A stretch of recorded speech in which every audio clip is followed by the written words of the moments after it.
on TNN, the Nashville Network.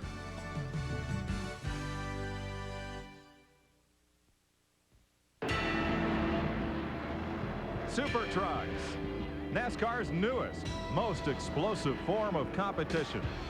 Full contact sport, and these trucks weren't built for hauling the groceries. They haul the mail and fast.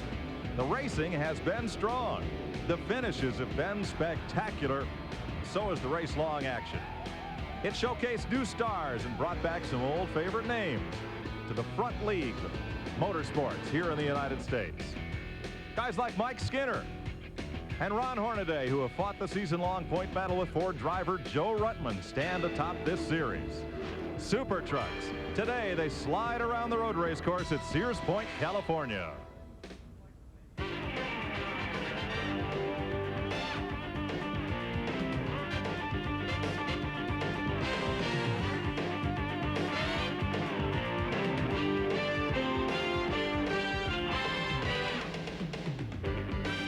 TNN Motorsports presents live exclusive coverage of Subway SuperTruck Saturday from the 2.5-mile road race course at Sears Point, California. Here in the Napa and Sonoma valleys, it's 80 degrees. There's not a cloud in the sky, a light breeze to keep things kind of cool, and the hillsides here are just jam-packed with race fans. They've seen Trans Am racing today, Winston West World Challenge, and they're about to get their first look at the SuperTrucks. Hi, everybody. I'm Mike Joy, and it's been a day and a weekend of surprises. It's a surprise to me that two short track specialists are on the front row for this race, and that the two road race veterans who cut their teeth on this kind of racetrack fill row 2. Let's go down to the grid. Ralph Shaheen. You know, Mike, that would be a lot more surprising if it wasn't for the fact that the pole sitter is Ron Hornaday. He even sat on the pole here earlier today at the Winston West race, and he's the only driver to sit on a pole for a Craftsman SuperTruck event. Now, you got these two road racers behind you here, Ron. Do you think you got enough to hold them off? We do? I didn't know that. No, I don't know. We're just here for the points race, so we're just going to go out there and do the best we can and come home with the top 5. Doug Richards and the guys put this Papa John Chevrolet on the pole, so I don't see why we can't keep it there. Mike Skinner will start alongside of Ron Hornaday, but the two road racers that Mike was alluding to are Scott Lagasse, who will start 4th today, and right alongside of him in the 3rd position, none other than Wally Dallenbach Jr. Well, hey, we've seen you do pretty good in a Winston Cup car on a road course this year. What's the key to going fast in one of these trucks for you? Well, first I ever sat in one was yesterday morning, so I'm still learning a little bit about these trucks, but they've got a similar feel to a Winston Cup car, and these guys gave me a great truck, so we're just going to go out and have a good time. Well, Mike, if nothing else, he's got a little help from old Spider-Man on the side of here. This pretty good-looking helmet. Thanks, Ralph. Glenn Jarrett joins me topside. And Glenn, I would have bet the farm that Wally Dallenbach would be on the pole here. Well, I kind of agree with you, Mike. I thought those road racing veterans would show their finesse here, but it didn't happen that way. You know, one of the biggest surprises in the garage area yesterday after qualifying was Skinner. He was about a half a second quicker than anybody, at least a half a second quicker than what he qualified. He was disappointed.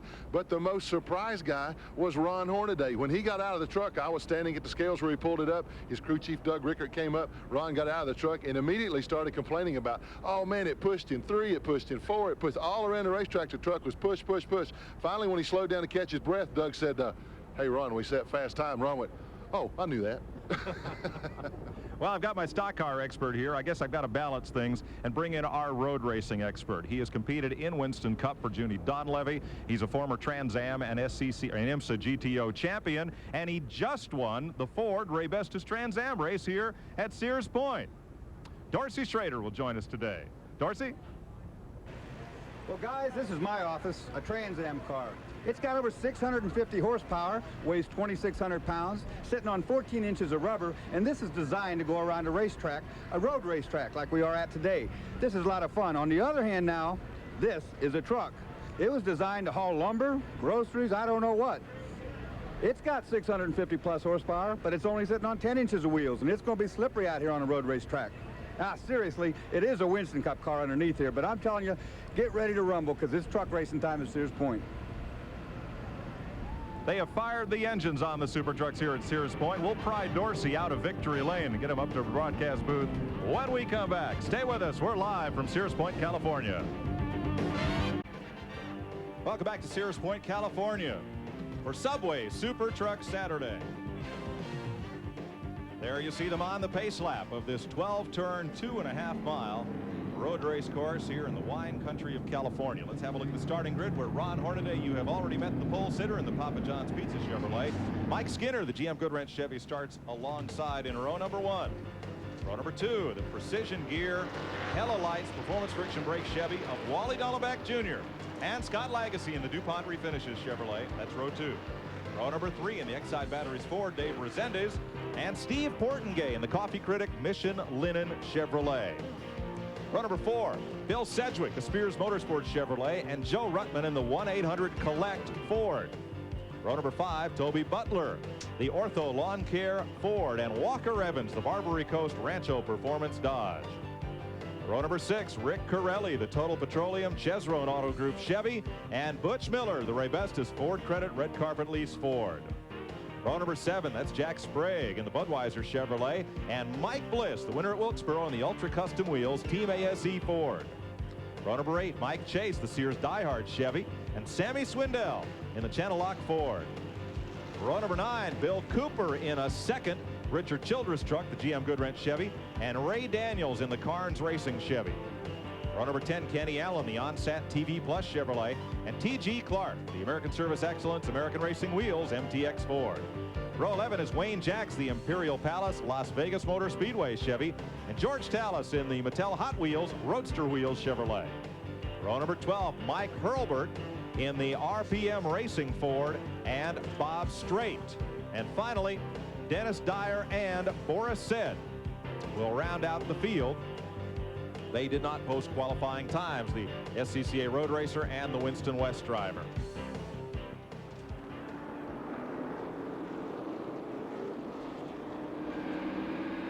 We'll be riding along with Wally Dolleback Jr. out of Basalt, Colorado, former Trans Am champion. And that is the Kurt Roaring Precision Gear Hella Lights Performance Friction Brakes Chevy. He starts third in that all road racer second row. And here's a look at the Ultra Wheels number 2 of Mike Bliss out of Milwaukee, Oregon, the former USAC Silver Crown champion, giving it his roof cam view as well as the race cam.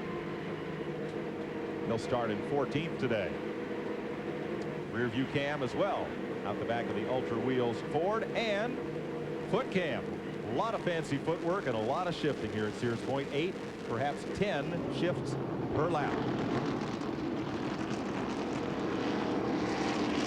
Dorsey Schrader, who just ran a fast 90 minutes in the Raybestos Brakes Ford to win the Trans Am race in the Mustang, will take us around Sears Point. Let's give you a look at this 2.5-mile road race course here in the California Hills. Down in the lower left corner is where start finishes. This track looks kind of like a squashed hat. Dorsey, take us for a lap around, courtesy of Mike Bliss's truck. Top gear right here, Mike. 4th gear at about 120 miles an hour as you climb this big hill. Now the camera doesn't show how steep this is. From there down to 2nd gear for turn 2, a right-hander off camber corner. Car wants to get really loose as you come off of that. Now you go down into a valley. Bad place to have an accident here. That's turn 3A and 3B. That's the curb you always see the Winston Cup cars get on 2 wheels. If you bump that curb on the unloaded side, big trouble.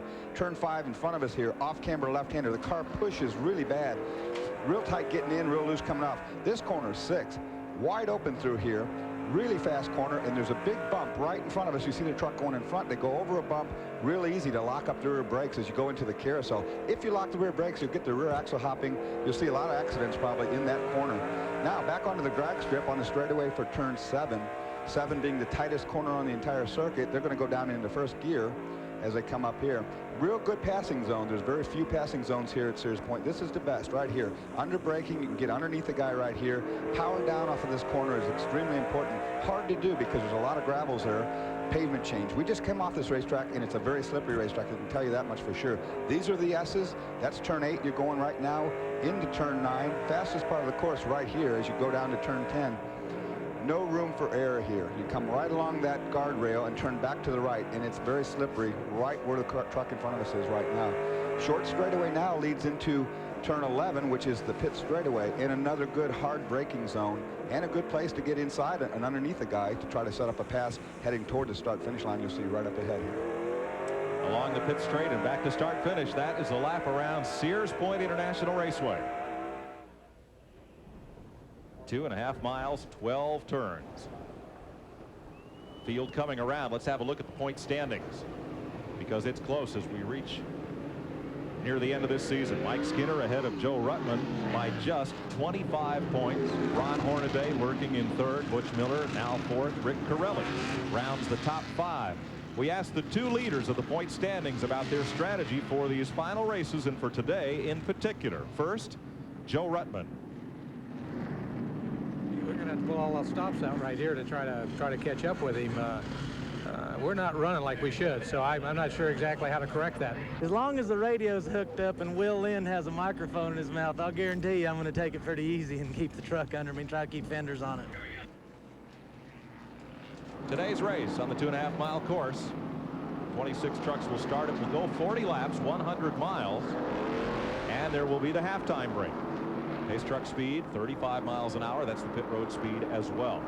And we'll have our 10-minute halftime. And Glenn, the teams have really been able to make good use of that halftime break, and it's really made close racing in the second half of these events. Well, Mike, I think that's what sets the Truck Series apart from everything else, any other form of racing in the United States right now. If a guy's a little bit off in the first half of the race, he knows that if he can hang on, stay in the lead lap, that he can come in and fix that thing without any loss of laps or time on the racetrack at the halftime break. So I think it's a great innovation. Glad to see NASCAR using that, and we have been told that that will continue for next year. Happy to hear it. It's a great advantage to these guys to be able to make those corrections and adjustments without any loss of time.